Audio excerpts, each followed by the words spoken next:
കടയ്ക്കൽ ക്ഷേത്രത്തിലെ വിപ്ലവഗാന വിവാദത്തെ തുടർന്ന് ക്ഷേത്ര ഉപദേശക സമിതി പിരിച്ചുവിട്ടു. ഹൈക്കോടതിയുടെ രൂക്ഷ വിമർശനത്തിനും പ്രതിഷേധങ്ങൾക്കും പിന്നാലെയാണ് ദേവസ്വം നടപടി.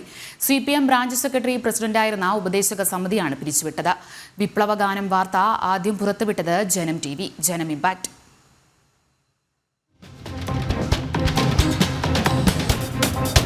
ക്ഷേത്രോത്സവത്തിൽ CPM ഗാനം. കൊല്ലം കടയ്ക്കൽ ദേവി ക്ഷേത്രത്തിലാണ് ഉത്സവത്തിനിടെ പാർട്ടി ഗാനം ആലപിച്ചത്. ഉത്സവത്തിനിടെ ഗാനമേള ആലപിക്കുന്ന സമയത്താണ് വിപ്ലവ ഗാനം കൂടി ആലപിക്കുകയും അതോടൊപ്പം തന്നെ കൊടികൾ സ്ക്രീനിലൊക്കെ തന്നെ പ്രദർശിപ്പിക്കുകയൊക്കെ തന്നെ ചെയ്തത്. കടയ്ക്കൽ ദേവി ക്ഷേത്രത്തിലെ വിപ്ലവ ഗാനാലാപനവുമായി ബന്ധപ്പെട്ട ഹർജി ഹൈക്കോടതി വീണ്ടും പരിഗണിക്കുകയാണ്. ഈ ഉത്സവത്തിന്റെ ഭാഗമായുള്ള ഈ പരിപാടികളിൽ രാഷ്ട്രീയ പ്രചാരണം നടത്തുന്നത് വലിയ തരത്തിലുള്ള ഒരു പ്രതിഷേധം ജനങ്ങളുടെ ഭാഗത്തു നിന്നും ഉണ്ടായിട്ടുണ്ട്. ഹൈക്കോടതി ഇപ്പോൾ ഇടപെട്ടിരിക്കുന്നു. രൂക്ഷമായ വിമർശനമാണ് ഹൈക്കോടതിയുടെ ഭാഗത്ത് ഉണ്ടായിരിക്കുന്നത്. ക്ഷേത്രത്തിൽ നടത്താൻ പാടില്ലാത്തതാണ് നടന്നത്.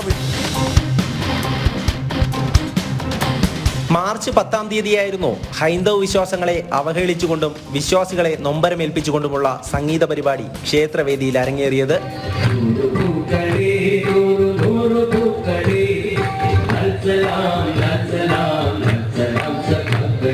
ക്ഷേത്രത്തിലെ തിരുവാതിര മഹോത്സവത്തിനിടെ വിപ്ലവ ഗാനങ്ങൾക്കൊപ്പം DYFI പതാകകളും CPM ചിഹ്നവും പ്രദർശിപ്പിച്ചു.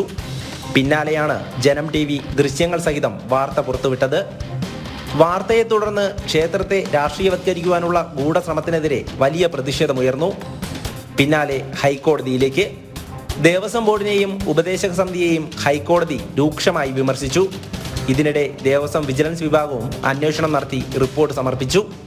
സംഭവം വിവാദമായതോടെ ഗായകൻ അലോഷിയെ 1-ാം പ്രതിയാക്കി കടയ്ക്കൽ പോലീസ് കേസെടുത്തു.